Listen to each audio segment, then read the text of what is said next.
Listo. Muy bien. Ya estamos. Gracias por autorizarnos, doctora, porque prácticamente todos lo subimos a YouTube para que siga informándose la gente, ¿verdad? Y hemos visto que sí tienen muchas vistas inmediatamente después de que lo subimos. Así es de que, pues muchas gracias. Gracias por aceptar participar con nosotros. Y ya está abierto en Facebook también y todo, ¿verdad, Alejandra? Perfecto. Bueno, pues muchas gracias a todos los que se estén conectando, a todos los que estén con nosotros por Facebook. Y voy a proceder a presentarles a nuestra ponente de hoy, que tengo el placer, el muchísimo gusto de presentarles a la doctora Nayeli Páez Martínez. La doctora nos va a hablar, en un momento que empiece a compartir su pantalla, veremos que nos va a hablar de sustancias inhalables adictivas. Y claro, ella la pondrá en el contexto de las neurociencias. Pero la doctora ha desarrollado su carrera a partir de un nivel de licenciatura, que es de químico farmacobióloga, y es egresada de una universidad emblemática de México, que es la UAM, que tiene varios campus, y uno de ellos es el de Xochimilco. Ella es egresada de ahí. Además tiene una maestría en farmacología, también por otro plantel emblemático de México, que es el CINVESTAB, ¿verdad? Un sitio de alta excelencia de investigación. Y ha obtenido un doctorado en neurofarmacología y terapéutica experimental también en esa institución, en el CINVESTAB. Ha realizado estudios en una estancia postdoctoral en el área de adicciones en la Universidad Wake Forest en Carolina del Norte, Estados Unidos, y actualmente es profesora titular en la sección de estudios de posgrado e investigación en la Escuela Superior de Medicina del Instituto Politécnico Nacional. Además es la responsable, y digamos que ahí es donde tiene que ponerle más énfasis a su trabajo, es la responsable del laboratorio integrativo para el estudio de sustancias inhalables adictivas en el Instituto Nacional de Psiquiatría Ramón de la Fuente Muñiz, que es uno de nuestros institutos hospitales muy emblemáticos en todo México, ¿verdad? Ella pertenece al Sistema Nacional de Investigadores, que los que nos sean conectados del extranjero a lo mejor no saben qué es esto, pero es un reconocimiento muy importante que da el gobierno del país a la excelencia académica de los investigadores. Ha publicado diversos artículos, obviamente de circulación internacional, aunque también nacional, y eso es muy benéfico porque así informan también a la comunidad nacional pues de la importancia de entender los inhalables y sus efectos en el cerebro. Y ha fungido como tutora de diversos alumnos que han obtenido desde un nivel de licenciatura hasta uno de maestría y de doctorado. Su área de investigación ya nos la explicará en parte en su ponencia, pero básicamente se está focalizando sobre las sustancias inhalables con un potencial adictivo y obviamente sus efectos sobre el cerebro. Entonces, a pesar de que podría yo continuarme con su currículum, no lo voy a hacer, solamente voy a ahora proceder a darle las gracias a la doctora por haber aceptado y participar con nosotros. Doctora, hay dos aclaraciones que hacer. Una, que máximo le dedicamos 2 horas a este seminario, y dos, que invitamos a todos los participantes a que hagan sus preguntas inmediatamente que se les ocurran, para que no se olviden, ¿verdad? Y que vayan. Entonces, muchos de ellos las escriben en Facebook, y por favor, les ruego a los que estén en Facebook que escriban su pregunta. La doctora Alejandra las leerá. Y de ser posible, pues la responde. Algunas que creamos que pueden esperar hasta el final, pues la doctora Alejandra las mantendrá hasta el final. Pero si hay alguna así como, oiga, pues esa parte no la entendí, o ¿por qué dice esto? En fin, cualquier cosa así como que se requiere de que la responda. Le ruego, por favor, doctora, que sí Claro, claro, sí. acepte que se haga esa interrupción. Pues muchas gracias, bienvenida a nuestro seminario y si gusta, por favor, empecemos a compartir su presentación. Sí, muchísimas gracias, doctor. Para mí es un gusto, un placer el participar en este seminario tan importante que han desarrollado junto con su grupo de investigación. Muchas gracias por invitarme. Y el día de hoy les voy a platicar acerca de las sustancias inhalables adictivas, así como comentaba el doctor, y las voy a presentar desde una perspectiva desde las neurociencias. Entonces, son bienvenidas todas las preguntas que me quieran compartir y las iré resolviendo. Entonces, ¿por qué nos interesó a nosotros estudiar a las sustancias inhalables? Bueno, ¿qué son primero? Se trata de productos que son líquidos, volátiles a temperatura ambiente y que pueden ser inhalados, ¿no? Y con esto con el fin de alcanzar un estado alterado de conciencia. Entonces aquí existe de repente alguna pregunta en términos de que hay muchas sustancias que son consumidas por vía de la inhalación, aunque no propiamente son inhalables. Estoy hablando, por ejemplo, de la cocaína o de algunos productos que se inhalan por la nariz. Sin embargo, no se le da el nombre a este tipo de productos, sino más bien a estas sustancias que son volátiles a temperatura ambiente. Eso es lo que los caracteriza. Entonces, dentro de estos inhalables encontramos a muchos productos. Muchos de ellos los encontramos muy fácilmente en la casa, incluso en el material escolar. Entonces tenemos aquí algunos ejemplos, como los encendedores, los removedores de pintura para las uñas. Conocemos muy bien, estamos más familiarizados con este thinner o removedor de pintura, pegamentos, pero también lo encontramos en otros productos como que son de muy fácil acceso, como los marcadores de punta de fieltro, que estos los podemos encontrar en las papelerías y que los niños fácilmente pueden traer en las mochilas, y que nuestra percepción de riesgo ahí es importante, está reducida porque pues lo compro en una papelería, ¿no? Sin embargo, este tipo de productos sí contienen sustancias volátiles. Tenemos también cosas como limpiadores que usamos en la cocina y que también contienen este tipo de productos. Entonces, bueno, el grupo es muy amplio, como ustedes ven, y dentro de estos productos se ha caracterizado que una molécula química que se encuentra importantemente en ellos es el tolueno. Esta molécula que la encontramos aquí es una molécula relativamente simple, es un benceno que tiene un grupo funcional aquí con un CH3, y eso le da ciertas características específicas que vamos a ir platicando. Entonces, por esta razón nosotros nos hemos enfocado en estudiar esta molécula, que es el tolueno. El uso de las sustancias inhalables, nosotros lo asociamos, ¿no? Al menos en México, con el uso que lo pueden presentar estas poblaciones en situación de calle. Sin embargo, no es un uso exclusivo. Se ha visto que alrededor del mundo, en países pobres, países ricos, se presenta también el consumo de estos inhalables. Entonces tenemos aquí, por ejemplo, una gráfica donde les presento el consumo de diferentes sustancias como las metanfetaminas, alucinógenos y también sustancias inhalables en Estados Unidos, que podría parecer como que extraño, pero sí, también en este tipo de países se presenta el consumo de estas sustancias inhalables y esto está actualizado al 2021. Entonces, como verán, sí es un producto, un tipo de sustancias psicoactivas que sí se consumen. Y de manera muy interesante, las poblaciones de menor edad son las que están consumiendo este tipo de productos. Entonces, por eso es que se consideran como drogas de entrada, ¿no? Que la gente comienza a consumir estas sustancias y después va escalando a otro tipo de sustancias como la cocaína, por ejemplo. Y en México también tenemos, por supuesto, este problema del consumo de sustancias inhalables.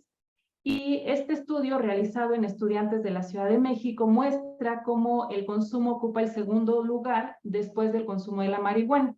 Y aquí es interesante porque estamos hablando de niños que van a la escuela, niños que viven bajo un techo, que tienen cierto tipo de educación y a pesar de ello están consumiendo este tipo de sustancias inhalables. Entonces, bueno, esto es nada más para tener un contexto de cómo sí se utilizan estas sustancias a nivel mundial y a nivel nacional. Entonces, en el laboratorio nos ha interesado estudiar a este tipo de sustancias inhalables como desde dos perspectivas. La primera es estudiar qué es lo que pasa con su exposición crónica.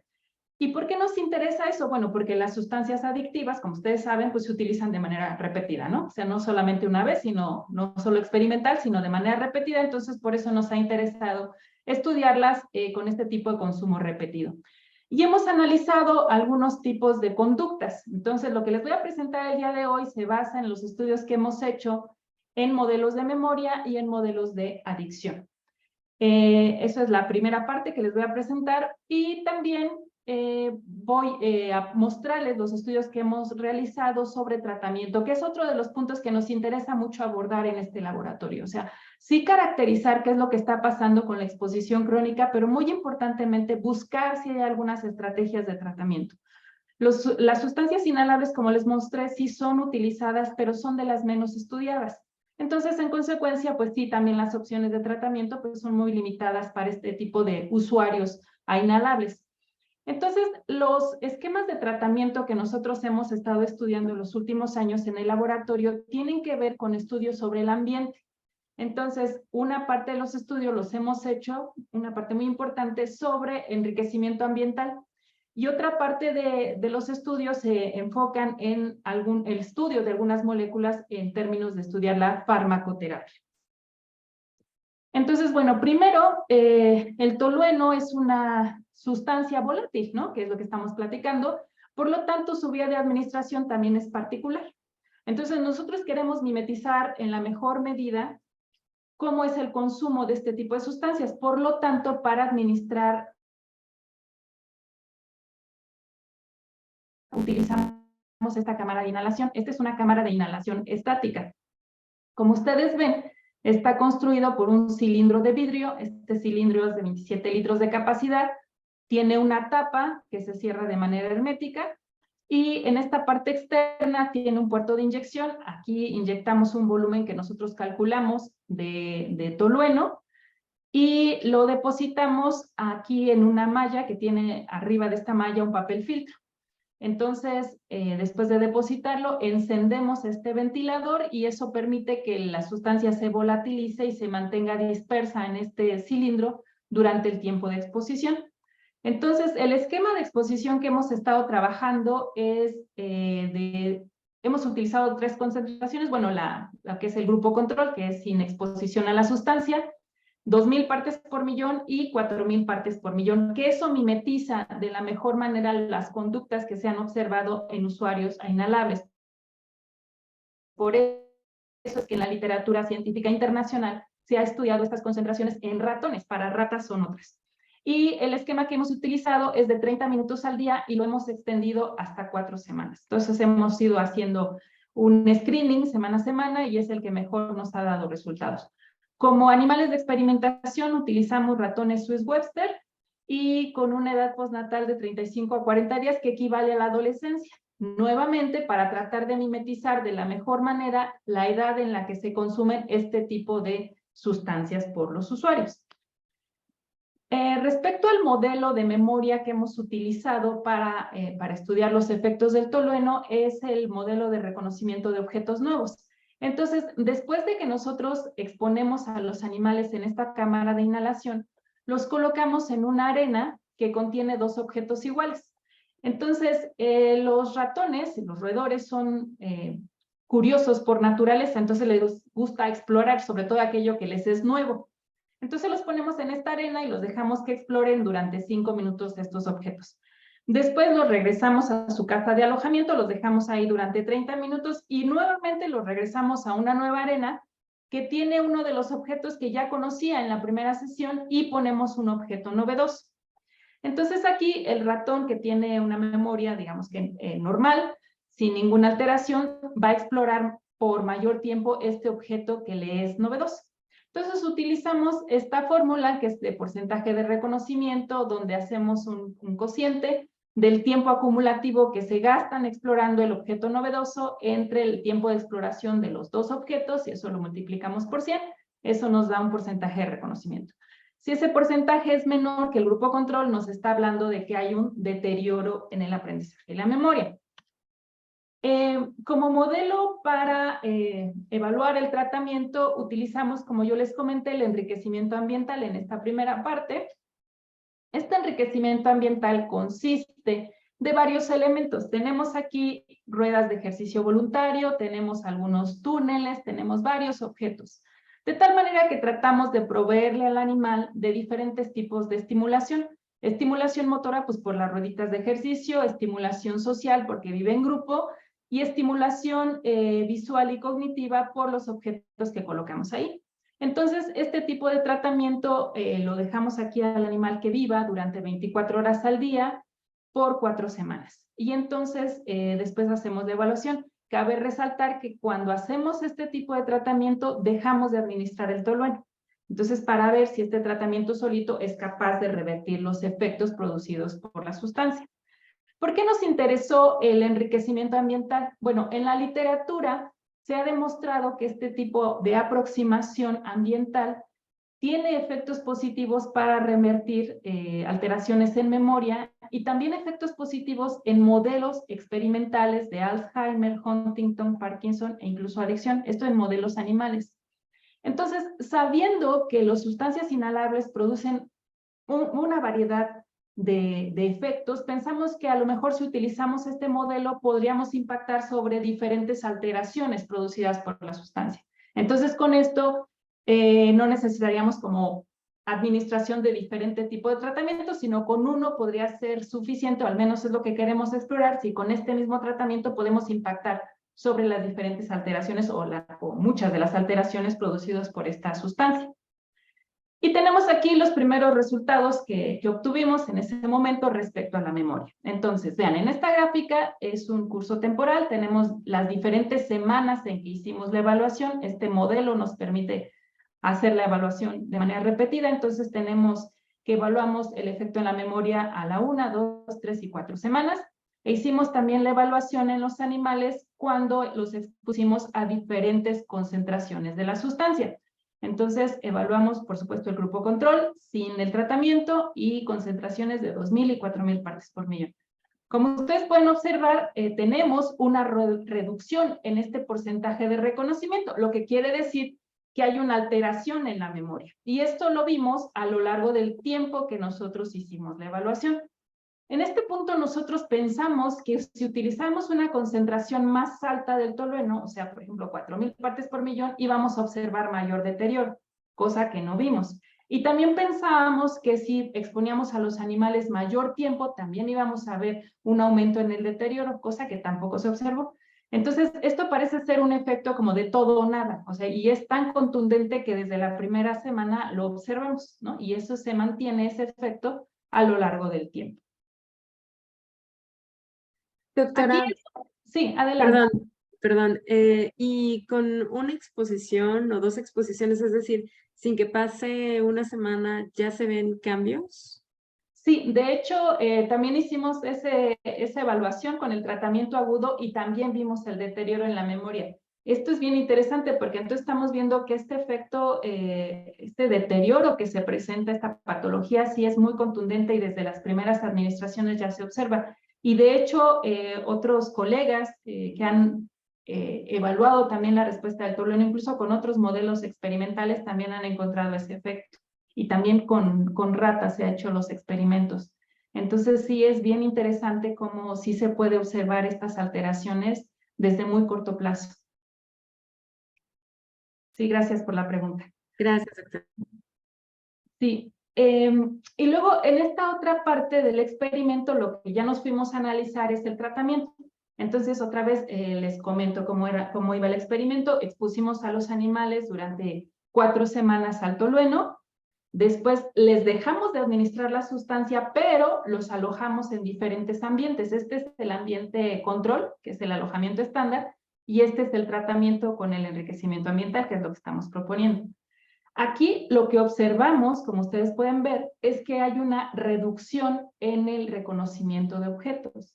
Es decir, esta alteración persiste, se mantiene a pesar de que ya pasaron 4 semanas de que el animal ya no tuvo contacto con la sustancia y de todas maneras está observándose ese deterioro en la memoria. Esa es una de las cosas interesantes que hemos encontrado con diferentes modelos que vamos a ir viendo, pero desde aquí ya lo observamos. Y luego, cuando los animales sí tuvieron esta historia de exposición a la sustancia, pero les administramos este tratamiento de enriquecimiento ambiental, vimos que hubo una reversión en esa respuesta. Entonces, la memoria ya parece, ya tiene una característica muy similar a lo que se presenta en animales que nunca tuvieron la exposición con el tolueno. Entonces, esto nos dio mucho gusto porque fue el primer hallazgo que nos hace ver cómo este tipo de alojamiento sí puede ser positivo para revertir estas alteraciones conductuales presentadas por los inhalables. Luego aquí nos hicimos una pregunta porque salta mucho esta cuestión de que probablemente el efecto que nosotros estamos observando no se debe como al enriquecimiento completo, sino únicamente al componente del ejercicio, porque de hecho en la literatura hay reportes que el ejercicio es benéfico para diferentes cosas.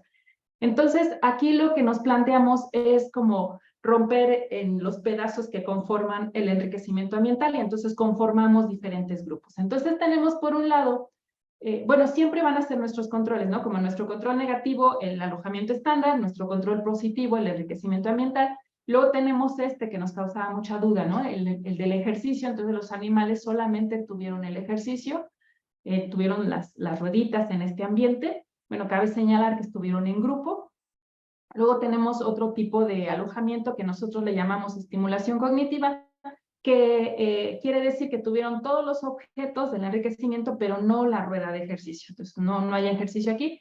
Y un último grupo donde los animales estuvieron alojados con enriquecimiento ambiental, pero estuvieron aislados. Entonces, les pusimos una ruedita, les pusimos un objeto y los mantuvimos aquí durante 4 semanas. Una cosa importante que no les comenté anteriormente es que siempre que trabajamos con enriquecimiento ambiental, se cambian los objetos 2 veces a la semana. Entonces, esto es con el fin de mantener la novedad en los animales. Entonces, a veces les ponemos una ruedita de este color, a veces cambiamos, tenemos rueditas que también son metálicas, entonces también las vamos cambiando y los objetos de igual manera. Entonces, cambiamos los objetos en términos de cómo es su composición y también de lugar, también los vamos cambiando. Y eso también lo hicimos aquí en este caso, aunque el animalito estuvo aislado. Entonces aquí, ¿cuáles son los resultados que obtuvimos? Bueno, como ya habíamos visto en los experimentos anteriores, el alojamiento estándar, los animales que tuvieron esta historia de exposición a tolueno y que estuvieron alojados solo en estándar, siguen manteniendo ese deterioro en la memoria que ya habíamos visto. El enriquecimiento ambiental sí tuvo esta capacidad de revertir estas alteraciones y después los diferentes elementos sí pudieron revertir de manera parcial los efectos, no tanto como el enriquecimiento ambiental en su conjunto. Entonces aquí para visualizar mejor la respuesta hicimos así como un cálculo matemático, una especie de regresión lineal, donde consideramos este efecto como el 100% y el 0% solamente para tener como estos efectos en términos de un porcentaje de efecto. Entonces es lo que les presento aquí, o sea, son los mismos resultados, pero solamente graficados como % de efecto. Entonces yo les decía, este alojamiento estándar equivale a un 0% de efecto, el enriquecimiento ambiental el 100%. Luego tenemos a los animales que estuvieron con la estimulación cognitiva, pues el efecto es muy bajito, alrededor del 30%. El ejercicio sí presentó un efecto importante, pero no tan alto, o sea, alrededor del 65%. Y luego el alojamiento en enriquecimiento ambiental, pero en aislamiento bajó el efecto en alrededor del 50%. Entonces esto nos hace ver que el enriquecimiento es muy importante y es importante en su conjunto, no solamente el componente del ejercicio es el que está involucrado en esta recuperación de la memoria en los animales que previamente habían sido expuestos con el tolueno. Doctora. Sí, doctor. No hay un ratón aislado sin enriquecimiento, es decir, ahí lo tiene como una ruedita y con algún objeto, pero ¿hay algún ratón aislado? Es que creemos nosotros que la socialización, como lo tiene en el 0% en esta gráfica, ya es cierto enriquecimiento, es decir, ¿no? Entonces, mi pregunta es si han visto algo en un ratón que no tenga ningún tipo de estimulación adicional, pero, o sea, aislado, digamos. Sí, doctor, esa es una pregunta muy importante y de hecho ya con estos resultados pues ya nos entró mucha inquietud en averiguar un poco más acerca del aislamiento y ahora mismo estamos llevando a cabo algunos experimentos que tienen que ver con ese tipo de alojamiento y también viéndolo desde la perspectiva de la predisposición al consumo, ¿no? Cómo este tipo de estreses pueden favorecer a que las personas puedan ser más vulnerables y como por el contrario, ¿verdad? El enriquecimiento ambiental puede ser como un atenuante para el desarrollo de la conducta, pero son experimentos que estamos apenas llevando a cabo, es una tesis de uno de mis estudiantes, les debo todavía los resultados, pero sí, justo estamos en esto. Muy bien, gracias, doctora. Si en algún otro momento me invitan, con gusto les comparto la actualización de lo que vamos en términos del aislamiento. Ok, luego aquí nos preguntamos cuál podría ser el mecanismo que pudiera subyacer a estos efectos que estamos viendo sobre el deterioro en la memoria. Entonces, en la memoria sabemos que una estructura cerebral muy importante que tiene que ver con estos procesos es el hipocampo. Y en el hipocampo se producen algún tipo de cambios fisiológicos importantes durante este desarrollo del aprendizaje. Y bueno, como función normal de este hipocampo. Entonces, una de estas funciones importantes es la generación de nuevas neuronas, ¿no? La neurogénesis, que sí se presenta en el hipocampo. Y otro fenómeno fisiológico que se desarrolla es la apoptosis, ¿no? O sea, que se están muriendo las neuronas y eso es totalmente normal. Entonces, para estos estudios hicimos inmunohistoquímica, utilizamos anticuerpos dirigidos hacia las nuevas neuronas, como la doble cortina, que más bien marca una proteína del citoesqueleto, más bien que es una proteína del citoesqueleto, y que marcará las neuronas inmaduras, y también utilizamos caspasa-3, el anticuerpo contra caspasa-3, que es una de las enzimas ya de la parte final de este proceso de apoptosis, donde ya no hay reversa. Entonces, una vez que marcamos esta caspasa-3, es como contundente que se va a desarrollar este fenómeno de la apoptosis.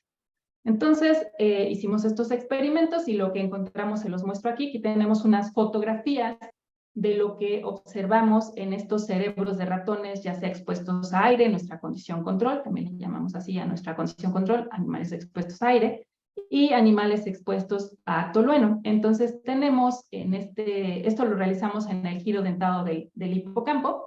Entonces aquí tenemos, si pueden ver en este recuadro blanco, los cuerpos neuronales, que son como unas bolitas negras, y cómo tenemos la ramificación de estas neuronas. Esto es como una condición normal. Si nosotros exponemos a los animales de manera repetida a esta sustancia, el tolueno, vemos como el número de bolitas negras se reduce y también la complejidad dendrítica se reduce. Entonces, si esto lo ponemos en términos cuantitativos, vemos que hay una reducción en la neurogénesis de alrededor del 22%, y cuando cuantificamos la caspasa-3, vemos que hay un aumento en la muerte de las neuronas de alrededor del 53%. Entonces, esto nos quiere decir que está viendo pues los dos fenómenos, está viendo tanto una reducción en la neurogénesis como un aumento en el número de neuronas que se están muriendo. Entonces eso pudiera explicar ese deterioro en el hipocampo, las alteraciones que pudiéramos ver en la memoria. Es una sugerencia de qué es lo que pudiera estar pasando. Entonces, esto también lo estudiamos en animales a los que les dimos el tratamiento con el enriquecimiento ambiental. Entonces, aquí nuevamente, así como hemos estado viendo en la parte conductual, si nosotros dejamos de administrar la sustancia, de todas maneras los efectos del tolueno permanecen, insisto, son 4 semanas sin el tolueno, y de todas maneras seguimos viendo una reducción en la formación de nuevas neuronas, alrededor del 30%, y sigue manteniéndose, las neuronas se siguen muriendo. Entonces aquí tenemos como 107% todavía de aumento en el número de células en general que se están muriendo. Sin embargo, cuando los animales están expuestos a esta condición de tratamiento con enriquecimiento ambiental, vemos cómo la formación de nuevas neuronas se parece mucho a lo que sucedería en unos animales control que nunca fueron expuestos a tolueno. O sea, que se formen nuevas neuronas es normal, y los animales que fueron expuestos a tolueno tuvieron esta historia de exposición y después tuvieron como tratamiento el enriquecimiento ambiental, mantienen una alta producción de nuevas neuronas. Entonces, eso nos sugiere que sí está habiendo una recuperación en esa función. Y en contraste, el número de neuronas que se están muriendo también se reduce. Entonces, esto nos muestra, nos sugiere que efectivamente puede haber cierta recuperación a través de estos dos procesos que se están compensando por el enriquecimiento ambiental. Luego también nos preguntamos si algunos neurotransmisores pudieran estar involucrados en este deterioro en la memoria. Y sabemos que tanto el glutamato como el GABA son neurotransmisores importantes para el desarrollo de este LTP, ¿no? Que es la base fundamental de la memoria. Entonces, analizamos el contenido de glutamato y de GABA en el hipocampo y también lo evaluamos en la corteza prefrontal. Y entonces lo que observamos es que más bien no hubo cambios, ni para el glutamato ni para el GABA en ninguna de las dos áreas cerebrales que nosotros estudiamos. Cuando hicimos la evaluación con el tratamiento con enriquecimiento ambiental, aunque parecen haber ahí algunos ligeros cambios, ninguno de ellos alcanzó significancia estadística, lo que nos sugiere que los cambios en los niveles de neurotransmisores no parecen estar involucrados en esta respuesta que nosotros estamos observando. Doctora, ¿con qué técnica evaluaron los neurotransmisores? Con HPLC, doctor, hicimos la exposición crónica y al final de las exposiciones, una hora después, extrajimos los cerebros y entonces separamos las áreas cerebrales y ya hicimos los estudios. Gracias. Sí. Hola, doctora, una pregunta. Sí, adelante. ¿Cuál es el mecanismo molecular por el cual el tolueno incrementa la expresión de la caspasa 3? A ver, aquí me voy a regresar. Fíjate que esa es una pregunta muy interesante, pero no se tiene muy claro. O sea, sí se sabe que el tolueno produce un aumento en la apoptosis. Entonces, para que se genere la apoptosis, como tú sabes, tenemos dos diferentes vías, una vía intrínseca y otra vía extrínseca. Entonces, la vía extrínseca es cuando existen factores externos que detonan esa muerte, ¿no? Como sería el caso de nuestra sustancia, es un elemento fuera de lo normal que estaría desencadenando este proceso. Y hay otros fenómenos intrínsecos que ya tienen que ver con los procesos intracelulares que pudieran estar viéndose afectados. Como te pongo yo aquí, hay algún tipo de alteraciones aquí internas y entonces que eso puede llevar a que se detone. Esta es una cascada, entonces una vez que se pone en marcha la activación de esta cascada, llega hasta el final. Hay momentos donde esa cascada pueden revertirse los efectos, ¿no? En esa cascada y ya no se llega a la muerte. Pero hay algún punto donde eso ya no es reversible y entonces eso genera apoptosis. Entonces, aquí pueden estar pasando diferentes cosas que pueden estarla detonando. Como no específicamente la caspasa 3, sino en general toda la cascada. Y es justamente lo que nos preguntamos en la siguiente diapositiva que te voy a mostrar. Fíjate que lo que sucede es que el tolueno se ha visto que tiene diferentes blancos moleculares. Uno de ellos son los receptores NMDA. Entonces, se ve que de manera aguda el tolueno bloquea este tipo de receptores. Sin embargo, cuando se exponen a los animales de manera repetida, lo que se ve es una sobreactivación de estos receptores NMDA. Esa activación excesiva de los receptores NMDA puede llevar a aumentos patológicos en las concentraciones de calcio intracelular. Y entonces eso genera una serie de cascadas, ¿no? Una serie de eventos que suceden en cascada y dentro de los que se encuentra el estrés oxidativo.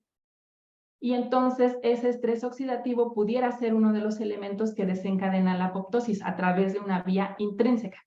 Entonces, directamente el link, así directo no, pero sí a través de este mecanismo pudiera ser la explicación. Sí. Gracias, doctora. Sí, a ti con gusto. Muy buena, muy interesante la pregunta. Y justamente nos preguntamos si este mecanismo como intermediario, ¿no? Porque ya sabíamos que este fenómeno se presentaba, ¿no? Lo que se ha reportado en la literatura, que hay un aumento en estos receptores y teníamos la otra parte de la película, que era la apoptosis. Entonces nos preguntamos si esta cosa que hay en intermedio, que es el estrés oxidativo, pudiera estar participando en esta respuesta. Y una pregunta enfocada a este mecanismo. ¿Se sabe si el tolueno también puede activar al receptor TLR4, el Toll-like receptor 4?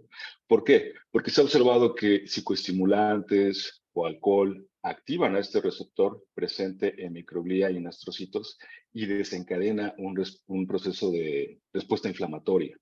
Entonces, ¿el tolueno puede activar este receptor también? Fíjate que no he leído al respecto, no sobre ese tipo de receptor en particular, aunque sí detona procesos inflamatorios. Y sí se han visto que algunas citocinas proinflamatorias sí están activadas después de la exposición del tolueno. Eso sí, sí se ha visto. Pero específicamente con el receptor TOL, eso no lo he leído. Ajá. Gracias. Sí, a ti muchas gracias por la pregunta. Entonces, como les comentaba, pues aquí tenemos esta posibilidad de que el estrés oxidativo pudiera estar participando en estos efectos que estamos viendo sobre la muerte de las células. Y para contestar esa pregunta, pues estudiamos justamente el desbalance oxidativo que pudiera existir. Como ustedes saben, hay especies reactivas de oxígeno y de nitrógeno que se generan de manera normal en el cerebro, pero también existen otros elementos antioxidantes que balancean estos excesos de especies reactivas. Entonces tenemos, por ejemplo, el glutatión, la catalasa, la superóxido dismutasa que hacen este balance. Entonces hicimos diferentes estudios neuroquímicos para cuantificar estos elementos y ver qué es lo que estaba pasando. Entonces, aquí nada más les pongo algunos de los elementos, aunque estudiamos otros más, y estos les muestro los resultados en el hipocampo, que es donde se vio mejor la respuesta, aunque también estudiamos la corteza prefrontal. Entonces tenemos aquí, como ya se había reportado en la literatura, que el tolueno sí produce o favorece este estrés oxidativo, observándose un aumento en la generación de especies reactivas de oxígeno. También vimos un aumento en las especies reactivas de nitrógeno.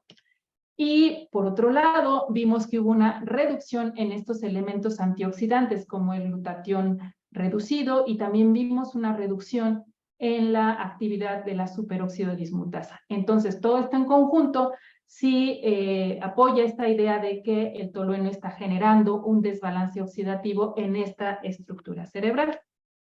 Entonces, después, nosotros quisimos ver si el enriquecimiento ambiental pudiera estar recuperando estas alteraciones, estos desbalances que se presentaron con el tolueno. Entonces aquí les muestro los resultados. Tenemos aquí animales control, que son los que tuvieron aire y después estuvieron alojados en condiciones estándar.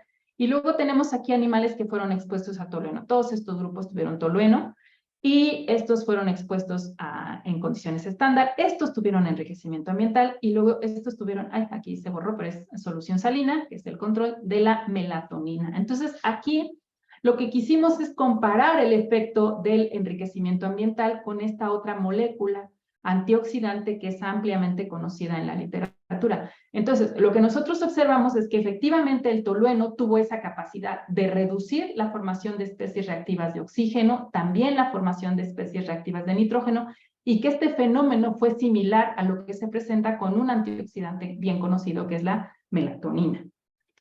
Y eso también lo analizamos en términos de los elementos antioxidantes y vimos que el tolueno sí produce un aumento en estos elementos antioxidantes como el glutatión reducido, lo cual también sucede con la melatonina y que la actividad de la superóxido dismutasa también aumenta un poquito y con la melatonina también se presenta este efecto. Entonces aquí lo que en conjunto nos muestra es que el estrés oxidativo sí pareciera ser como una vía que pudiera estar teniendo que ver con esta muerte de las neuronas a nivel del hipocampo y que eso en consecuencia pudiera ser uno de los elementos que favorece el deterioro en la memoria de los animales. Y en contraparte, que el enriquecimiento ambiental pudiera estar favoreciendo este balance oxidativo y por lo tanto la recuperación en la memoria que estamos viendo justamente con este tratamiento. Doctora, perdón. Sí, doctor. Me distraje un poquito y ya lo dijo, pero si lo repite, por favor. Dosis y vía de administración de la melatonina. Sí, la vía de administración fue intraperitoneal de la melatonina y hasta donde recuerdo fueron 10 miligramos por kilogramo de la melatonina. Muchas gracias. Sí, Es una doctor. dosis alta, ¿verdad? Creo yo. Sí, fue una dosis alta de melatonina. Ujú. Gracias. Sí, doctor. Luego, en esta otra parte de los experimentos que les voy a mostrar, tienen que ver con un modelo de adicción. Estudiar la adicción en sustancias inhalables es un reto, porque como les dije, pues este tipo de sustancias se inhalan. Entonces hay que buscar estrategias como para lograr la administración de estas, ¿no? Y al mismo tiempo estar estudiando la conducta. Entonces los modelos tradicionales como la autoadministración, pues sí requieren como de equipos como que no existen, pues de manera comercial no existe una manera en la que se puede estar administrando algo que es volátil. Y para la parte del modelo de preferencia espacial condicionada, también hemos hecho algunos tipos de estandarizaciones, nos ha estado costando mucho trabajo, no es una cuestión como muy fácil, digo, se lee muy fácil en la literatura, ¿verdad? Pero ya en la práctica sí requiere de muchos procesos de estandarización, ahí vamos, parece que hemos conseguido algo, pero no al 100%. Sin embargo, echamos mano de este otro tipo de modelo, que es una aproximación de lo que pudiera estar pasando, ¿no? Que nos pudiera estar sugiriendo una conducta adictiva. Y estoy hablando de un modelo que se llama sensibilización conductual. Entonces, aquí aprovechamos una respuesta que se presenta con todas las drogas de abuso, independientemente del grupo farmacológico al que correspondan, y que es que cualquier droga de abuso produce un aumento gradual en la actividad locomotriz después de administraciones repetidas. Entonces, aquí les pongo, por ejemplo, cómo la administración repetida de cocaína se muestra aquí en este eje de las ordenadas, la actividad locomotriz, la distancia recorrida en estos actímetros, que es como se evalúa, y vemos cómo va aumentando esta conducta. Entonces, si eso lo comparamos con el vehículo, donde los animales pues caminan relativamente igual a lo largo del tiempo. Entonces, esta es una manera en la que se ve cómo se está generando esta respuesta. A esta primera fase se le llama inducción. En este modelo hay un periodo libre de droga donde pues, obviamente no se administra el fármaco y después se da una nueva administración, una dosis reto. Y de manera muy interesante se ve cómo esta conducta de aumento en actividad locomotriz se mantiene, perdura con el tiempo. Y eso se ha demostrado que se presenta no solamente días después de dejar de administrar la sustancia, sino se puede presentar por meses después de dejar de administrarla. Entonces, este modelo nos pareció interesante, una primera aproximación de lo que pudiera estar pasando con las sustancias inhalables, entonces lo probamos.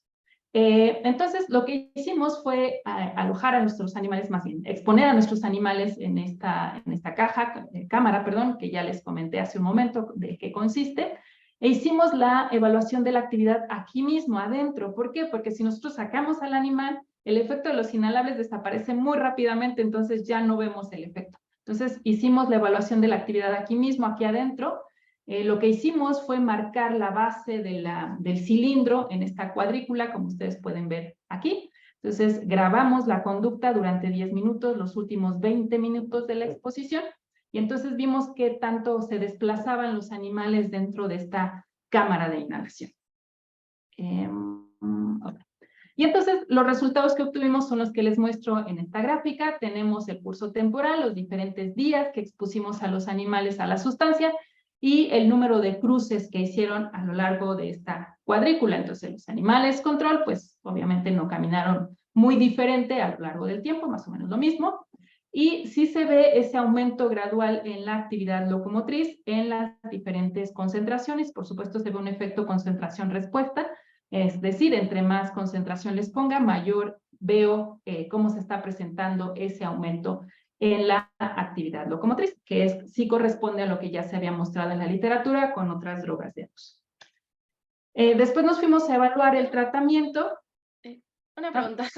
Sí, ¿Fue en los adelante. últimos 10 minutos o los últimos 5 minutos? Fíjate que sí, muchas gracias, muy buena pregunta. Fíjate que aquí pues fue cuestión de estandarizar. Los primeros estudios que hicimos fue a 5 minutos, pero después nos dimos cuenta que con 10 minutos podríamos diferenciar mejor la respuesta. Y es que, fíjate que de manera muy interesante encontramos que hay animales que se sensibilizan y hay animales que no, lo cual también se ha visto en otros modelos de adicción. Y esto es interesante porque, como tú sabes, hay personas, o sea, trasladándolo a los humanos, hay personas que aunque consuman la sustancia, no se vuelven adictas a la sustancia, no se vuelven dependientes. Sin embargo, otras personas sí se vuelven dependientes a la sustancia. Entonces, cuando nosotros ponemos a los animales durante 10 minutos, sí podemos diferenciar dos poblaciones de animales. Haz de cuenta que es como lo que ves aquí, en 2000 partes por millón, o sea, grupos que tienen muy bajita actividad y grupos donde tienen muy alta actividad. Entonces, esto se ha reportado con otras drogas de abuso, e insisto, también en otros modelos de animales, y se ha sugerido que esto pudiera, de alguna manera, inferir, ¿no?, esta parte de la vulnerabilidad al consumo de sustancias.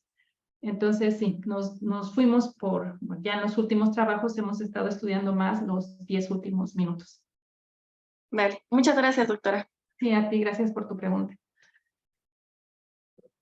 Ok, entonces ya en esta segunda parte, como les comentaba, ya corresponde al tratamiento, donde los animales primero tuvieron el tolueno, después los alojamos como grupo control en condiciones estándar, y en un segundo grupo tuvimos a los animales alojados en condiciones de enriquecimiento. Entonces, nuevamente estamos observando cómo los animales que no tuvieron tratamiento mantienen ese aumento en la actividad locomotriz, que es algo que ya se había reportado con otras drogas. Sin embargo, con este enriquecimiento ambiental sí vemos una atenuación en esa respuesta. Entonces, esto pues, nos dio mucho gusto, porque pues sí nos puede sugerir como un efecto benéfico de este tipo de tratamiento. Y nuevamente, pues aquí también nos preguntamos, oye, ¿y cuál será el elemento importante de este enriquecimiento para poder bloquear esta respuesta? ¿Será que igualmente el ejercicio sea el que tiene que ver en esta respuesta y los demás pues están nada más ahí, pero no son fundamentales para poder revertir esta respuesta? Entonces formamos los mismos grupos que les comenté hace un momento, y para efectos prácticos les voy a presentar los resultados en términos de porcentaje. Entonces, nuevamente vimos que el enriquecimiento ambiental es el que nos daba mejor efecto, revertía mejor este componente de la sensibilización, mientras que el ejercicio sí era un elemento muy importante porque presentaba una respuesta de alrededor del 85%, ¿no? Pero todavía el enriquecimiento ambiental pues es un poquito más. La parte que nosotros le llamamos estimulación cognitiva, pues la respuesta era un poquito menos de la mitad. Y una cosa bien interesante fue que si los animales tienen enriquecimiento ambiental pero viven solos, eso hace que la respuesta se baje casi al piso. Entonces, esto es algo que nos llamó mucho la atención porque nos está hablando de que el enriquecimiento, cuando están en grupo social, o más bien la socialización, es un elemento muy importante para poder observar esa reversión en la respuesta. Entonces, esto otra vez, y retomando la pregunta que me hacía el doctor Prospero hace un momento, estamos muy entusiastas por seguir estudiando esta parte de la socialización y esta parte del aislamiento para ver cómo está funcionando en estos mecanismos que hemos estado nosotros estudiando. Como ustedes saben, la dopamina es un neurotransmisor muy importante, un neurotransmisor clave para el desarrollo de la conducta adictiva. Entonces, ustedes conocen ya muy bien lo que les ha explicado el doctor Prospero, cómo hay áreas importantes involucradas en este circuito de placer, principalmente el área tegmental ventral, el núcleo accumbens, la corteza prefrontal, y cómo los receptores a dopamina son muy relevantes en esta respuesta. Entonces, nosotros en estos experimentos hicimos la evaluación de receptores D1 y lo hicimos a diferentes niveles cerebrales. Los estudiamos a nivel del núcleo accumbens y a nivel de la corteza prefrontal, a ver si había un cambio con estos tratamientos que estamos nosotros dando. Y bueno, aquí les presento solamente lo que pasó a nivel del núcleo accumbens, que es donde vimos mejores los resultados. Vimos una tendencia, no alcanzó significancia, pero sí vimos una tendencia a reducir el número de receptores D1 a nivel del núcleo accumbens de estos animales expuestos a tolueno. Vimos otra vez, y esto persiste, como les digo, en nuestros experimentos, cómo el alojamiento en condiciones estándar sigue manteniendo o hace que se mantengan bajos más bien los receptores a dopamina, los D1, y cuando nosotros alojamos a los animales en condiciones de enriquecimiento vimos una recuperación, al menos parcial, de este número de receptores. Entonces, esto corroboraría estaría de acuerdo con la idea de que si hay un aumento excesivo en la liberación de dopamina por las exposiciones del tolueno, pues estos receptores pudieran estarse internalizando. y que después, si dejo de administrar la sustancia, pues hubiera cierta recuperación. Esa es una idea, pero pues necesitamos seguirla estudiando, y de hecho, otra de las tesis que se están desarrollando en mi laboratorio tiene que ver con estudios más profundos acerca de la participación de los receptores de 1, de receptores de 2 y otro tipo de receptores en este tipo de respuesta. ¿Y cuál es Doctora, la una técnica pregunta. para evaluar? Perdón. ¿Cuál es la técnica para evaluar los receptores? Ok, esta que hicimos aquí es de autorradiografía. Aquí es como hicimos estos experimentos, y actualmente lo que estamos haciendo para corroborar la participación de estos receptores es que estamos administrando antagonistas de estos receptores a los animales. Estamos administrando SSH para la evaluación de receptores de 1 y sulpiride para la evaluación de la posible participación de los receptores de 2. Entonces, eso también son experimentos que están en camino. Gracias. Sí, doctora, usted. Sí, yo tengo una pregunta, doctora. Sí, adelante. Cuantificaron los niveles de glutamato y GABA, pero ¿por qué no cuantificar los niveles de dopamina? Sí, fíjate que esa es una pregunta muy interesante. Los estudios que hicimos para evaluar estos neurotransmisores, o sea, fueron como en momentos diferentes y con otros propósitos, y no hemos llegado todavía a la evaluación de la dopamina, pero sí queremos hacerla. La evaluación de los neurotransmisores también nos representa un reto, sobre todo en estos animales que te digo que tienen la administración de tolueno. Quisiéramos hacer microdiálisis, pero esto sí requeriría como equipos muy especiales, porque necesitaríamos estar haciendo la administración de tolueno en la cámara de inhalación y al mismo tiempo estar extrayendo líquidos cefalorraquídeos. Eso nos limita un poco.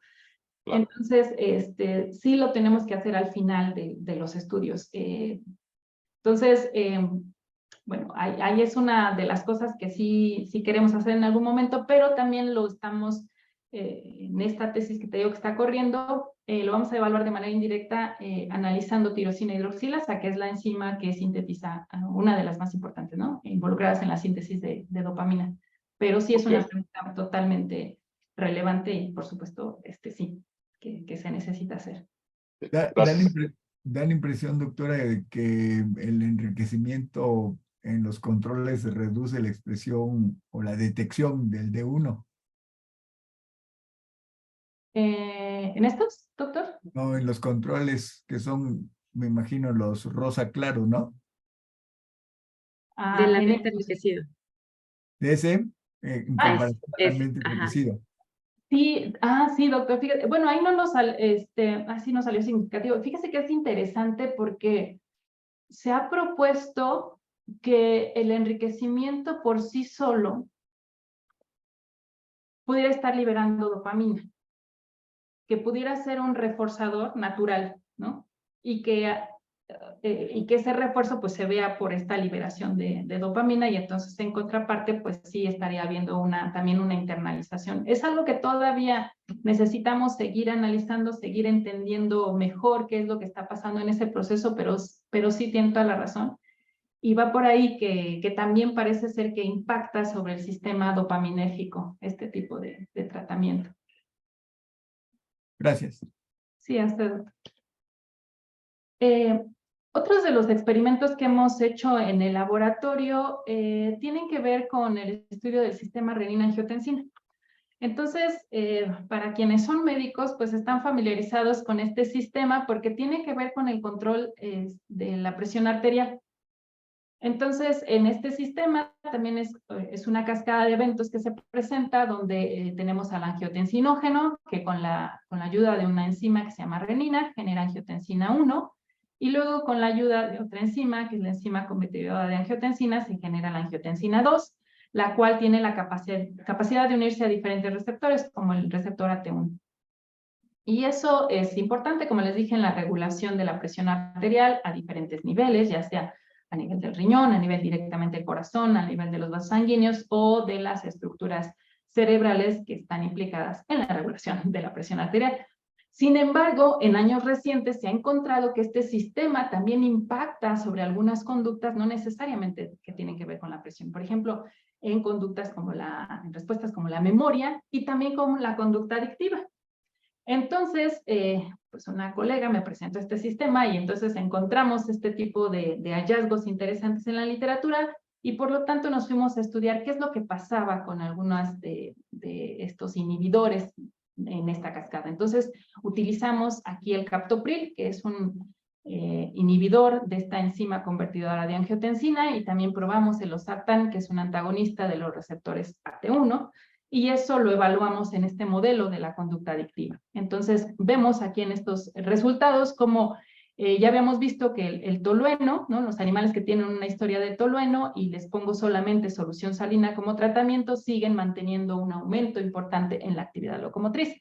Sin embargo, cuando yo pongo a estos animales, los administro de manera repetida con captopril y losartán, yo veo cómo hay una reducción en esta respuesta de actividad locomotriz. Entonces, esto me sugiere que estas moléculas pudieran ser importantes, seguirse estudiando para ver su posibilidad, su posible uso terapéutico en estos pacientes, en estos usuarios dependientes a sustancias inhalables. Y bueno, ya para ir cerrando, lo que les he compartido el día de hoy, tenemos que algunos de los efectos deleterios producidos por el tolueno sí pueden ser revertidos. El hecho de dejar de consumir, dejar de exponer a los animales a las sustancias inhalables no es suficiente para que los animales se recuperen, si se requiere algún tipo de tratamiento.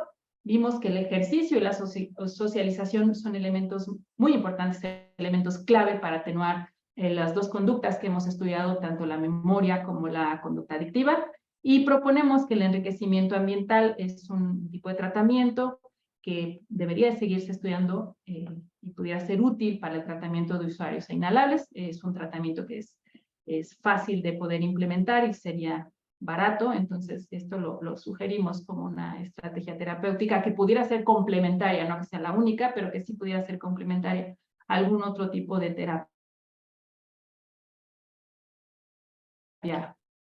farmacológica. Y respecto a la farmacología, los sartán son moléculas que hemos estudiado y que parecen prometedoras para poder contrarrestar algunos de los efectos producidos por los inhalables y, por supuesto, que deberían de seguirse estudiando para evaluar su potencial terapéutico.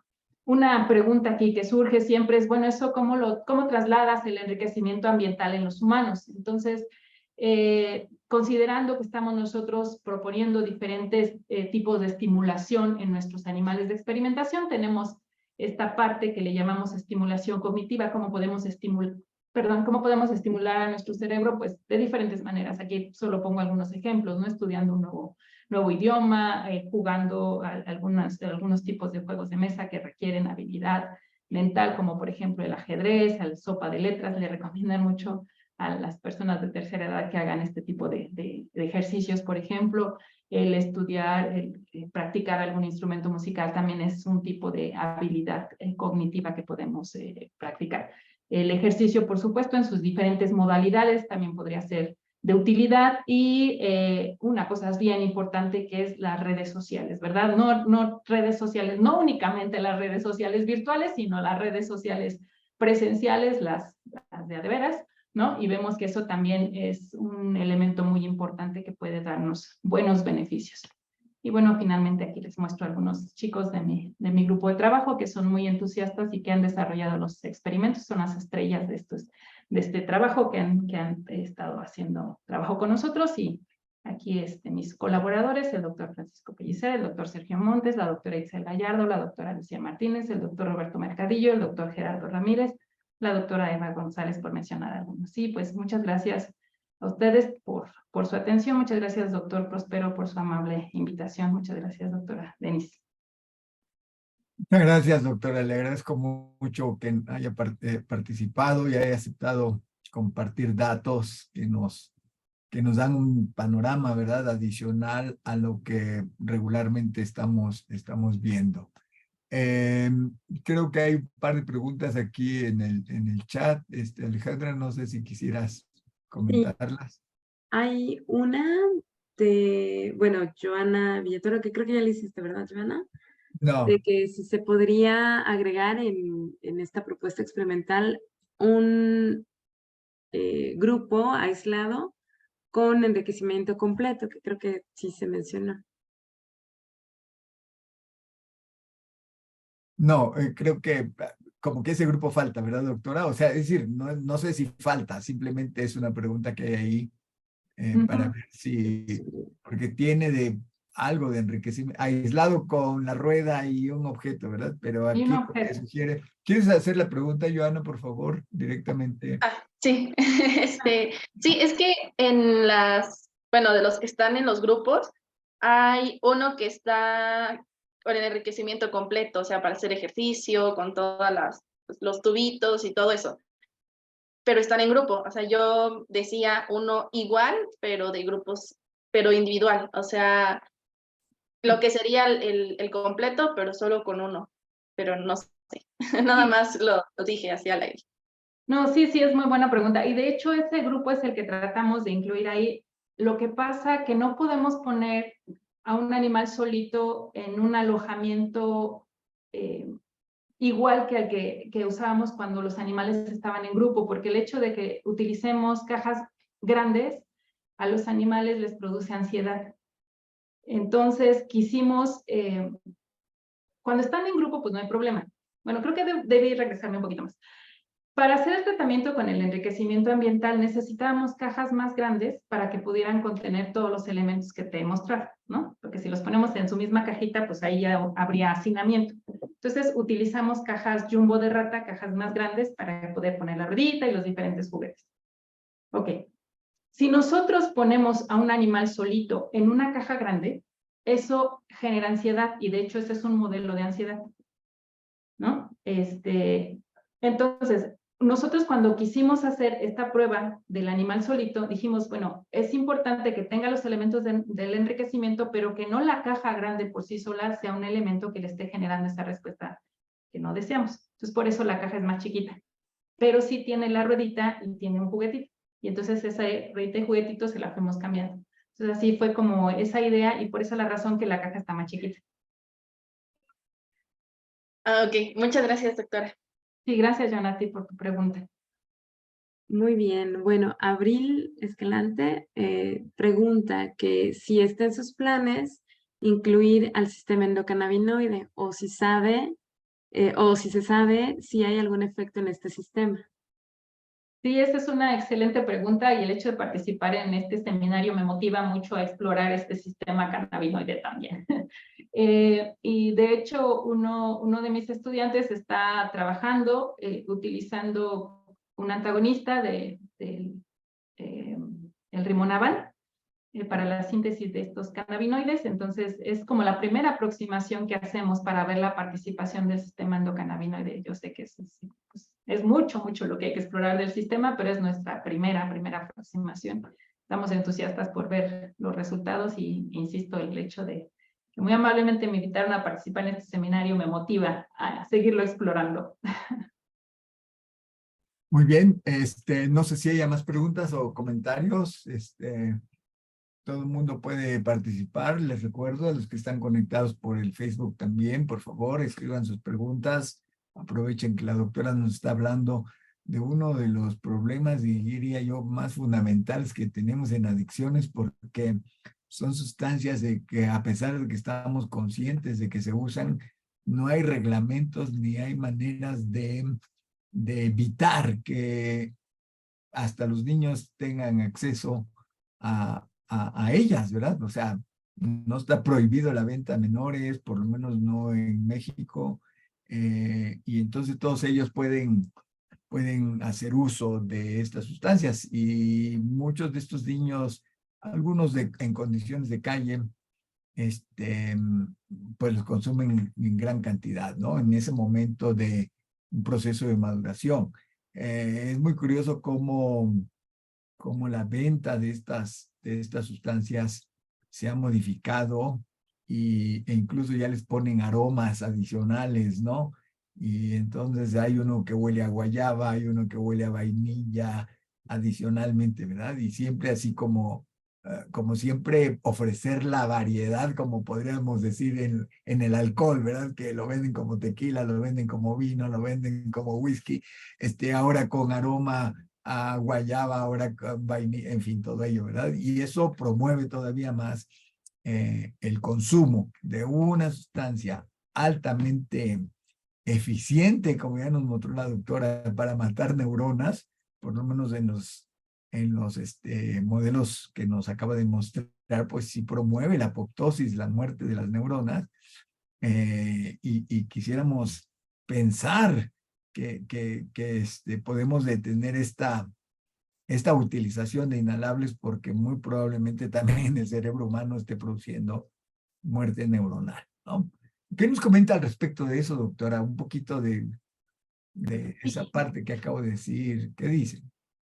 Sí, doctor, le agradezco mucho por sus comentarios y sí, efectivamente, este tipo de sustancias no están reguladas ampliamente, o sea, sí está como prohibido la venta de, por ejemplo, el tiner a menores de edad, pero ahí en el Inter, pues hay un montón de otros productos que pues no tienen esta regulación, o sea, te va a meter en la cárcel porque compres un líquido limpiador para tu casa, un pegamento, porque compres en la papelería unos líquidos, unos plumones, ¿no? Unos marcadores, nadie te va a meter a la cárcel. Entonces ahí tenemos esa ventana, ¿no? Todavía de oportunidad que trabajar en términos de cómo se utilizan este tipo de productos, cómo se comercializan.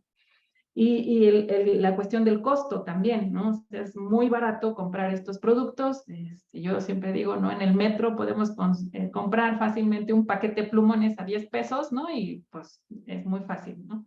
Poder acceder a ellos. Y pues si lo encuentras en tu casa, pues también, ¿no? El tenerlo a primera mano, eso también facilita el consumo de este tipo de productos. Y como mencionaba, pues sí son drogas de entrada, drogas con las que se le comienza a perder el miedo al uso de productos, ¿no? Que son psicoestimulantes, que producen alteración a nivel del sistema nervioso central, y después ya la gente ya progresa, va caminando hacia otro tipo de productos. Es por una parte. Y luego la otra es que sí, ciertamente el mercado se diversifica y entonces de repente pues a alguien se le ocurrió que si le ponía algún aroma, eso los hacía más atractivos. Los chicos de calle dicen sabores, aunque en realidad no es algo que consuman, ¿no? Por vía oral, sino que cambian el aroma. Y entonces mucho circuló por YouTube el video de un chico que le ponía guayaba, ¿no? A este limpiador de PVC, y entonces pues ya que tenía ese sabor, ¿no? De guayaba. Y ya después eso también se fue modificando, y entonces lo que hacen es, por ejemplo, con aceite de bebé, disuelven el líquido el polvo de las gelatinas, ¿no? Y entonces pues eso también le puede dar sabor de lo que quieres, ¿no? O le ponen el contenido del búbalo, ¿no? De este chicle, y entonces también ya eso cambia.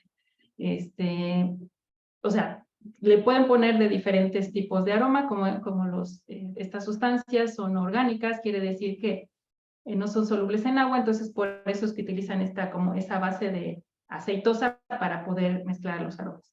Y una cosa bien interesante es que no le estoy haciendo mala propaganda a los productos. Estos productos no fueron diseñados para consumirse con fines de intoxicación.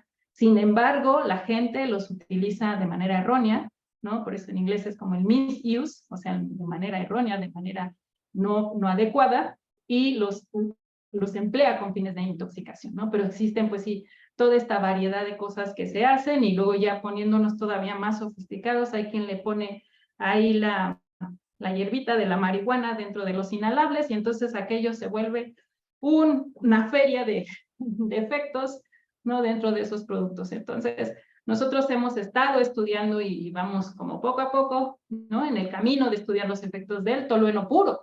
Pero aquí también viene la pregunta, bueno, los inhalables vienen mezclados con un montón de cosas, ¿no? Con un montón de disolventes, y pues sí valdría la pena estudiar. Y bueno, ya estas combinaciones que les digo con marihuana, pues ya es otro mundo, ¿no? Entonces sí hay mucho camino por andar dentro del estudio de estas sustancias inhalables que, pues como les digo, se consumen mucho en nuestro país, son como que no se han mirado mucho, pero que sí vale la pena pues estudiarse. Doctora, Entonces, doctora, perdón. ¿usted diría que el efecto reforzante de los inhalables sí reside en dopamina, o dónde vemos el efecto reforzante? A nivel neurotransmisor, ¿verdad? Sí, doctor. Sí, es una pregunta totalmente pertinente, y sí, se ha demostrado que el tolueno produce liberación de dopamina en estas áreas cerebrales que tienen que ver con el proceso de adicción. esto sí se ha logrado hacer, les digo, es difícil porque pues la manera de administrarlos es compleja, entonces, pero sí se ha logrado hacer, sí se ha visto liberación de dopamina, eso lo hizo una doctora de apellido Gerasimov. Y una cosa también adicional es que cuando lo combinó con cocaína, el efecto de la liberación de dopamina se potenció. Entonces sí la vía va por dopamina, y con estos estudios que hemos estado haciendo, pues también, ¿no? La modificación de receptores parecen apuntar a que sí una de las vías, al menos una de las vías, sí pudiera ser dopamina. Gracias. Alejandra. Sí, bueno, doctora, muchas gracias por su exposición tan clara y precisa. Yo tengo algunas preguntas. Una de ellas es, bueno, nos mostró ahí cambios que ocurrían en hipocampo y, bueno, que en corteza prefrontal no había habido cambios ni de GABA ni de glutamato, pero me pregunto si hay algunas regiones clave donde actúe el tolueno, donde haya mayor sensibilidad. Sí, doctora, muchísimas gracias. Perdón, hace rato dije Denise, perdón, perdón. Sí, muchas gracias, doctora Ale, por toda su amabilidad de acompañarme para poder presentar el seminario el día de hoy, por la invitación. Sí, hemos estado estudiando el hipocampo principalmente, y esto, como le digo, enfocado con esta parte de la memoria y la corteza prefrontal también. Ya después nos hemos ido a estudiar estas áreas más involucradas con el circuito mesocórtico límbico. Pero sí, de manera interesante, una de las regiones que nos está dando de manera repetida efectos es el hipocampo. O sea, sí vemos cómo el hipocampo es una área importante que está teniendo que ver con los efectos del tolueno. Digo, nos falta mucho por analizar, otros experimentos que hacer, pero hasta ahorita la que mejor resultado nos ha dado es el hipocampo. ¿Y han probado amígdala? No hemos probado amígdala, eso también sí sería muy interesante. Hemos hecho algunos experimentos sobre ansiedad. Hemos visto efectos que el tolueno, bueno, en una primera fase presenta efectos ansiolíticos, y de hecho es una de las razones primeras por las que los usuarios dicen que consumen inhalables, por sus efectos ansiolíticos. Sin embargo, después ese efecto va progresando hacia un efecto ansiogénico. Entonces, eso también lo pudimos ver en nuestros animales de experimentación. Desafortunadamente aquí vimos que el enriquecimiento ambiental pues, no funcionó, no pudo revertir la respuesta. Y aquí sí la pregunta es si la amígdala estaría involucrado en esos efectos. Ahorita no hemos estudiado amígdala, pero sin duda es muy pertinente poderla estudiar y ver qué es lo que está pasando en esta área cerebral, ¿no? Muy bien, muchas gracias. ¿Puedo hacer otra pregunta? Mientras Sí, adelante, sí, las que gusten, sí. También me llamó la atención que decía, o bueno, más bien, la pregunta es, si sabe si consumir tolueno, ¿no? Alguno de estos inhalables, se asocia con alguna enfermedad neurodegenerativa en términos, por ejemplo, de que sea un factor de riesgo para padecer enfermedad de Alzheimer, Parkinson, alguna de esas, algún tipo de demencia. Sí, es bien interesante su pregunta, doctora. Fíjense que hasta ahorita no hemos llegado hasta allá, ¿no? Como a evaluar como algún tipo de marcador que nos pudiera indicar algún tipo de esta alteración. Como ya estamos viendo un deterioro en la memoria, y ese deterioro lo vemos que es persistente, o sea, eso pudiera sugerir que sí sería un factor de predisposición, ¿no? Para que se mantuviera ese deterioro o progresara a unas etapas más importantes, ¿no? Como el Alzheimer. Pero todavía no hemos llegado allá. Sería muy interesante poderlo evaluar, doctora. Si podemos colaborar en eso, excelente. Yo encantada de la vida. Sería una pregunta muy pertinente. Sí. Muy bien, muy bien. Y la otra pregunta que también tenía, que me dio curiosidad, es que su trabajo tiene así como muchas posibilidades, ¿no? Afortunadamente. Una de ellas podría ser el efecto que ocurre de la exposición a tolueno en diferentes edades, ¿no? Por ejemplo, en etapas tempranas, en etapa embrionaria, por ejemplo, o en individuos ya de edad avanzada, ¿no? No sé si ha explorado algo por ahí. Sí, muy buena pregunta, doctora. Sí, nosotros no hemos hecho este tipo de estudios, pero tenemos colegas de otros lugares donde sí han estudiado el efecto del tolueno en etapas embrionarias. Y entonces ahí sí se ve, bueno, que los individuos que llegan a nacer, nacen de bajo peso y de baja talla. Hay otra parte de individuos que no llegan a término, no llega a término el nacimiento, entonces ahí sí ya se ve como de primera instancia esto tan contundente, ¿no? Que se presenta con ellos. Otra parte que se ha estudiado, por ejemplo, también es la memoria, donde se ve que sí este problema es persistente, ¿no? En estos individuos, estas ratitas que nacieron de mamás que fueron expuestas a inhalables, se ve este deterioro. Y también se ve como hay una predisposición al desarrollo de conducta depresiva, ¿no? Son algunas de las cosas que ahorita me vienen a la mente que se han hecho con las mamás, ¿no? Expuestas a sustancias inhalables. No les presenté en este seminario, nosotros hemos hecho otros experimentos con hembras, porque todo lo que les presenté es con machos. Hemos hecho algunos experimentos con hembras, como ya les habrá comentado el doctor, seguramente las mujeres, las hembras en general, somos más vulnerables al consumo de sustancias, podemos progresar más rápidamente a estos procesos adictivos, y nosotros vimos que efectivamente nuestras ratoncitas, nuestras hembras sí generan, se presenta en mayor medida esta conducta de tipo adictivo, pero una cosa también interesante es que hubo una alteración en el ciclo estral de las ratoncitas. Entonces, esto impacta, por supuesto, en el área de la reproducción, ¿verdad? Que no sea tan eficiente la reproducción. Y luego nos poníamos a pensar, ¿no? Como trasladando nuestros hallazgos a las chicas, por ejemplo, que viven en situación de calle, donde no necesariamente hay un cuidado prenatal, y cómo no están llenas de hijos, ¿no? Entonces decimos, bueno, pues ahí pudiera ser también un elemento, ¿no? Que el hecho de estar bajo estar consumiendo, ¿no? En las chicas, pues sí pudiera ser algo que tuviera impacto, ¿no? En la reproducción, y eso también se ve con los hombres, entonces, con los machos en las ratas que se han probado, y entonces pues eso converge en que al final hay una menor eficiencia en la reproducción. Entonces esto, regresando a su pregunta, se ha estudiado más como en etapas prenatales, y se ha estudiado, como lo hemos hecho nosotros, más en esta población juvenil, ¿no? Que es la que más consume la sustancia. Ya en etapas como ya de mayor edad, eso no se ha estudiado mucho, se ha hecho la comparación más con adultos, ¿no? Y adultos jóvenes, pero no con edades más avanzadas. Muchas gracias. Entonces, doctora, pues nos dice del involucro de, digamos, de la activación glutamatérgica para que se disparen procesos de apoptosis, y como dice el hipocampo reacciona en los modelos animales al menos muy importantemente a la administración de tolueno. Y la pregunta que hizo la doctora Alejandra acerca de demencias, pues una muy reconocida y muy estudiada es la de Alzheimer, ¿verdad? Y allí, pues en parte se dice que hay tal vez una hiperactivación del sistema glutamatérgico, y por eso parte de los tratamientos que se dan es la inhibición, ¿verdad?, del sistema glutamatérgico. Por ejemplo, memantina es uno de los fármacos utilizados. Bueno, todo este contexto estamos para preguntar, bueno, si usted está viendo ahí cambios,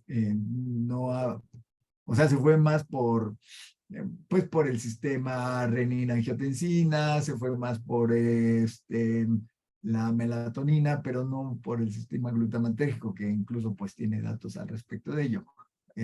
¿Pero piensa retomarlo o no? ¿O cómo?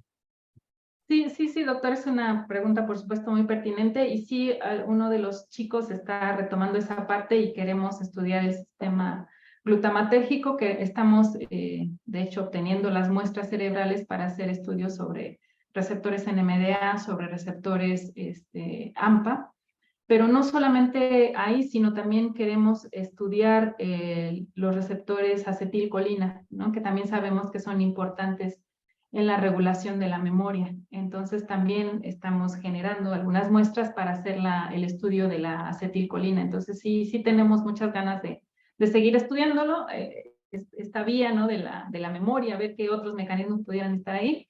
bueno, a veces la vida nos lleva como para estudiar más unas conductas, pero sí no queremos dejar de lado la otra y seguirla explorando, ¿no? Sí, sí, sí, pero sí, sí queremos. Fantástico. Creo que por lo pronto, no sé si hay alguna otra pregunta porque ya vamos a dejar. Adelante, Alejandra, por favor. Bueno, con esta última pregunta y respuesta, también me pregunto si han explorado qué pasa con el sueño de ratitas expuestas a tolueno. Sí, nosotros no lo hemos hecho, pero hay otros grupos de investigación donde sí ven una alteración en la memoria, perdóname, en el sueño de los animales expuestos a tolueno, y se ha asociado con un desbalance en los niveles de neurotransmisores de noradrenalina y serotonina, que normalmente la serotonina se espera que esté más elevada durante el sueño y la noradrenalina al revés, esté más baja, y luego en vigilia lo opuesto. Se ha visto que existe pues estos cambios en los niveles de neurotransmisores, y eso también se ha reportado en los usuarios a inhalables donde sí tienen esta fragmentación del sueño. Y esto puede ser no solamente por la sustancia, sino por el estilo de vida que tienen algunos de los usuarios a inhalables, ¿no? Sobre todo los que viven en situación de calle donde tienen que estar alerta, ¿no? Las 24 horas al día por todas las situaciones que puedan estar viviendo. Entonces también eso es un factor que los hace que no estén como totalmente durmiendo, ¿no? Profundamente, ¿no? Pero sí, en animales de experimentación se ha corroborado que hay alteración en el sueño, y esto regulado, modulado por cambios en los niveles de neurotransmisores. Muchas gracias, doctora. Muy bien. No sé si hay alguna otra pregunta, si no ya Yo dejaremos. tengo una pregunta. A mí me habla. Por favor, adelante, Aline. Muchas gracias, doctora, por su plática súper interesante. Tenía conocimiento de que los solventes pueden degradar la mielina, justo por su origen lipídico. Entonces me preguntaba si podría ser como el paso inicial para activar la caspasa y por lo tanto la muerte neuronal. Sí, sí, Aline, y una pregunta súper interesante, y de hecho es uno de los estudios que hizo hace muchos años una colega nuestra en el Instituto Nacional de Neurología. Sí se ha visto una degradación de la mielina, y uno de las primeras propuestas que se hizo en relación a los inhalables es que pues sí, degradaban la mielina y en general, voy a ponerla en estos términos, hacían más aguado el cerebro. Entonces había ahí pues como cualquier cantidad de alteraciones debidas solamente a esta alteración, ¿no? De la transmisión del impulso nervioso.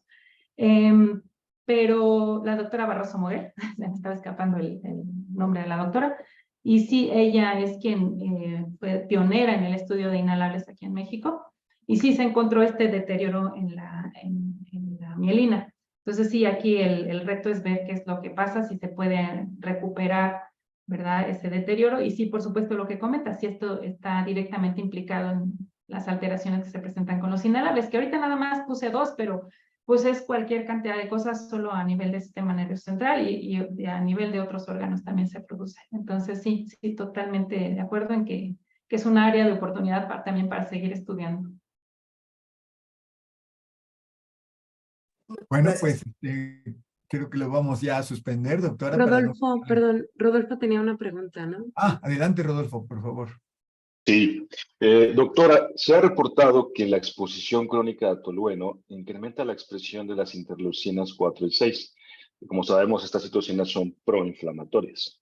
Entonces, en su tratamiento con el medio enriquecido o con el ejercicio, ¿ha contemplado la evaluación de algunas citocinas proinflamatorias y ver cuál pudiera ser el efecto con lo que usted está encontrando sobre la neurogénesis o sobre la activación de la caspasa 3?